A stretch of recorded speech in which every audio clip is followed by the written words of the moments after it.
Morning లేవగానే బయటకు వచ్చిన చక్కగా వ్యూ చూసుకుంటూ బ్రేక్ఫాస్ట్ అయితే చేసేసాం. Hi everyone, this is Karishma and మీరు చూస్తున్నారు day 2 and 3 of Uttarakhand series.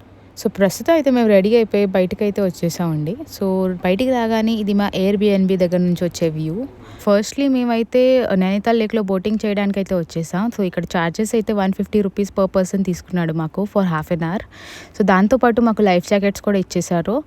ఇంకా ఈ హాఫ్ అన్ అవర్లో మొత్తం నైనితాల్ లేక్ అంతా కవర్ చేశారు. చాలా బాగుంది, బ్యూటిఫుల్గా ఉంది ఆ లేక్. అక్కడ ఒక టెంపుల్ కూడా ఉందంట, కాకపోతే దానికి ఎక్స్ట్రా ఛార్జెస్ తీసుకుంటా అని చెప్పారు. బోటింగ్ అయిపోయిన తర్వాత మేమైతే మాల్ రోడ్లో ఒక రౌండ్ వేసేసి ఇక్కడ ఉన్న ఫేమస్ నైనాదేవి టెంపుల్ కి అయితే వచ్చేసామండి. సో రోజు ఈవినింగ్ టైం 6 to 7 మధ్యన ఇక్కడ ఆరతి అయితే అవుతుంది. సో అక్కడ కొద్దిసేపు టైం స్పెండ్ చేయగానే ఇంకా మేము రిటర్న్ అయిపోయామండి మా రూమ్ కి. నెక్స్ట్ డే మేమైతే మళ్ళీ దేహరాదూన్ కి బయలుదేరిపోయాం. అక్కడ నుంచి ట్రైన్ తీసుకుని దేహరాదూన్ వచ్చేసి ఫస్ట్ చెక్ ఇన్ చేసేసి కొద్దిసేపు రెస్ట్ తీసుకున్న తర్వాత మళ్ళీ ఒక బైక్ రెంటల్ తీసుకుని ఈవినింగ్ టైం అయితే హరిద్వార్ వైపు కి అయితే వచ్చేసామండి. ఇక్కడ ఫేమస్ గంగా ఆరతి గురించి. మేమైతే ఇక్కడ హర్కి పౌడి అనే ఘాట్ కి అయితే వచ్చేసామండి. సో ఇక్కడ ఎదురుగా కనిపించేది గంగా నది, ఇంకా అటు సైడ్ ఉన్న బ్రిడ్జ్ ధనుష్ సేతు అన్నమాట, బాణం షేప్ లో. సో రోజు ఇక్కడ మార్నింగ్ ఇంకా ఈవినింగ్ టైంలో గంగా నదికి ఆరతి అయితే ఇస్తారండి.